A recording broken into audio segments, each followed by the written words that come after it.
Muito obrigado, Sr. Presidente, Sr. Ministro, Sr. Secretário de Estado, colegas deputados. Sr. Ministro, eu peço desculpa, mas vou abordar esta questão um bocadinho num contexto diferente do que tem sido até agora. Até agora temos feito uma audição no contexto daquilo que são as notícias em Portugal sobre o que aconteceu no Conselho Europeu. Acontece que neste caso, como em muitos outros, as notícias em Portugal são muito diferentes das notícias no resto da Europa e ainda mais diferentes da informação oficial vinda das instituições europeias.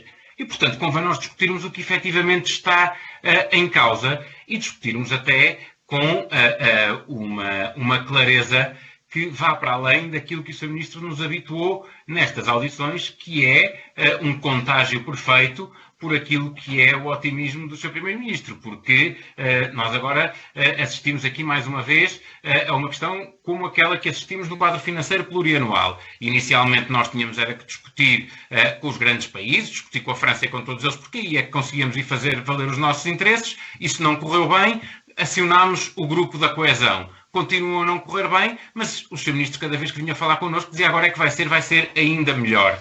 Ó, Sr. Ministro, e aqui foi a mesma coisa.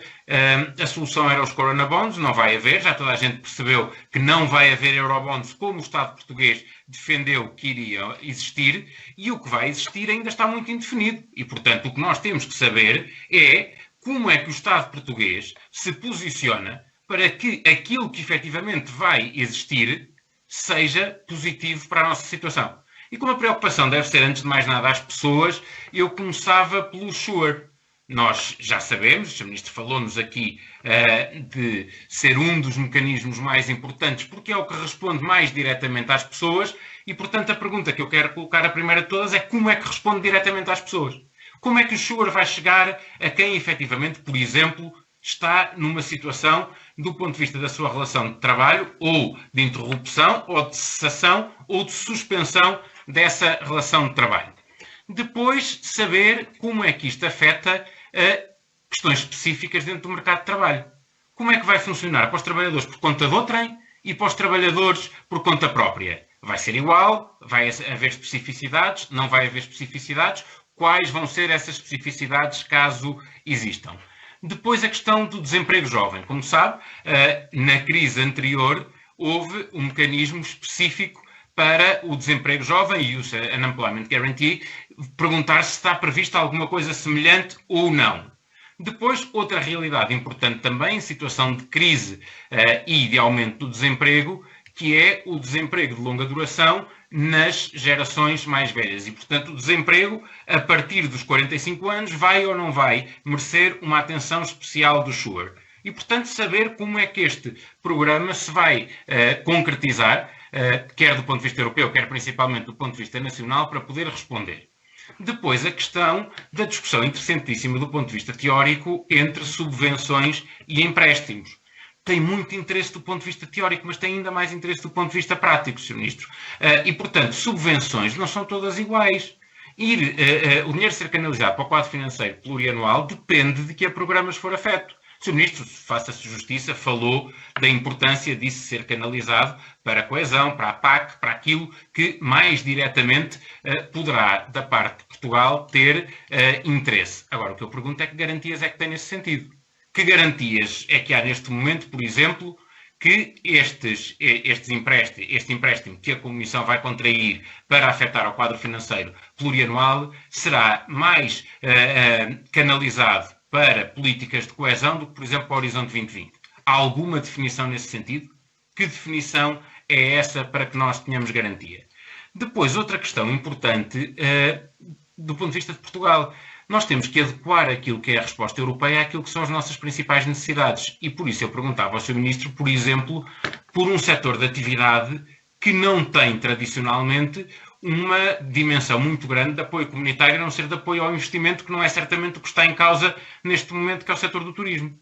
Tendo nós, nos últimos anos, uma importância cada vez maior do turismo no nosso PIB, tendo tido uma importância decisiva do turismo na recuperação do emprego em Portugal nos últimos anos, não havendo da parte dos mecanismos tradicionais europeus uma possibilidade de grande recurso do setor do turismo a apoios europeus, como é que se vai compatibilizar aquela que é a ajuda que neste momento está a ser discutida ao nível europeu com aquela que é a necessidade na economia nacional. E, portanto, não, o exemplo o turismo é apenas um exemplo. O que eu perguntava e terminava nesse sentido, pedindo ao Sr. Ministro que estabelecesse a ligação efetiva entre aquilo que neste momento já está concretizado ao nível europeu, efetivamente concretizado, e aquilo que indiscutivelmente são as necessidades maiores da economia portuguesa e como é que o Estado português, e designadamente o Governo, vai fazer para casar umas com outras. Muito obrigado.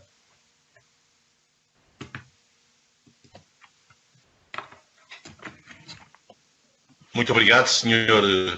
Deputado. Para responder, dou de seguida a palavra ao Sr. Ministro dos Negócios Estrangeiros, faz favor. Muito obrigado, Sr. Presidente. Cumprimento e também agradeço as questões colocadas pelo Sr. Deputado João Almeida. E o Sr. Deputado construiu todas as suas questões no sentido de sugerir que haveria uma incompatibilidade entre os interesses nacionais e as decisões em curso na União Europeia. E eu queria dar-lhe a minha humilde opinião, que é exatamente contrária. Eu julgo que todas as decisões que estão em curso na União Europeia, nos apoiam naqueles que são os nossos interesses nacionais e também as necessidades que sentimos hoje, quer na resposta de emergência, quer na futura recuperação. E tentarei mostrar com os três exemplos que deu. Em primeiro lugar, em relação ao programa SURE.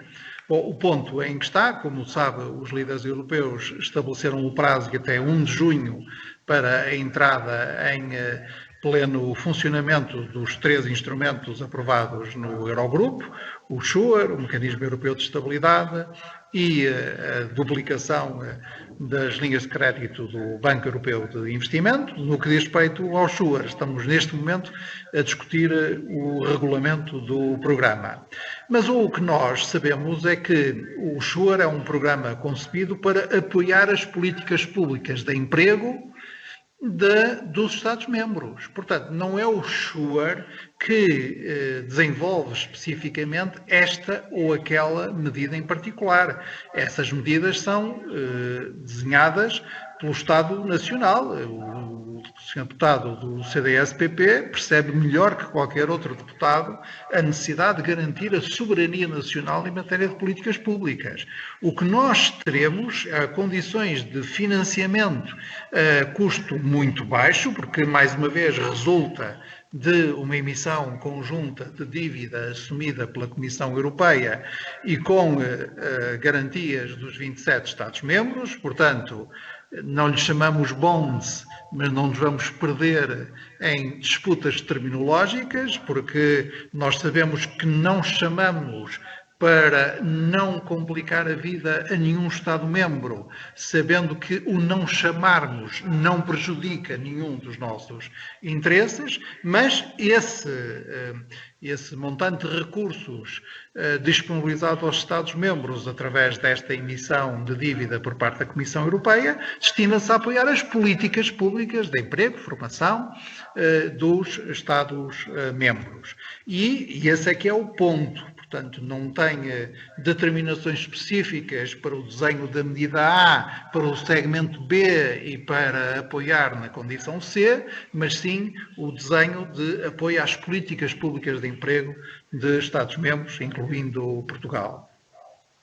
O mesmo se diga, ou coisa análoga se diga, em relação ao seu segundo exemplo, as subvenções, dia do seu deputado, mas falar de subvenções não chega, é preciso considerar de que forma é que elas são canalizadas. E por isso mesmo é que nos parece muito importante o avanço já conseguido no Conselho Europeu, quando o Conselho Europeu validou a proposta da Presidente da Comissão Europeia, no sentido de ligar o Fundo de Recuperação e os seus meios próprios com o quadro financeiro plurianual.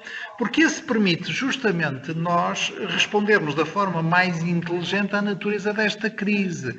Esta crise não resulta de nenhuma disrupção da economia. Esta crise não resulta de sobreaquecimento da economia, de crash no sistema financeiro. Esta crise resulta de uma razão muito simples e que nos deve orgulhar a todos. É que pusemos à frente de tudo o resto as vidas humanas e a saúde pública. E para isso tivemos que congelar as economias, e as economias levaram uma pancada muito forte, mas muito também conjuntural. E, portanto, nós temos que sair dessa pancada, perdoe-se-me a expressão, com os instrumentos de política que estávamos a pôr em prática e com resultados bons. Vejam-se os dados todos do ano 2019 ou dos primeiros 2 meses de 2020. E, portanto, as subvenções hão de vir através das linhas de política do quadro financeiro plurianual para os nossos próprios objetivos. Estou a falar das políticas de coesão, estou a falar das políticas de desenvolvimento rural, estou a falar das políticas de ciência, estou a falar das políticas de competitividade económica, de promoção industrial e por aí fora. Em relação ao terceiro exemplo que dá, diz o Sr. Deputado, mas ao turismo falta. Falta uma atenção específica ao turismo? Sim, é melhor tê-la. E por isso mesmo é que ontem mesmo vários ministros de turismo, incluindo o Portugal, mas não só Portugal, a Itália, a Roménia, a Espanha, o Chipre, a Bulgária, a Grécia e a Croácia certamente há de estar aqui, apresentaram uma carta conjunta chamando justamente a atenção para a necessidade no desenho das políticas e no desenho dos apoios de fundo de recuperação, o papel do turismo, que é um papel muito importante, não apenas para as economias nacionais, para a mobilidade das pessoas, para o interconhecimento das pessoas, para a existência da Europa como Europa, a que todos nós pertencemos, uma só civilização, uma riqueza de culturas, para a importância do turismo seja devidamente validada, confirmada no desenho de políticas que o Conselho Europeu disse a Comissão tem de fazer nos próximos meses. Muito obrigado.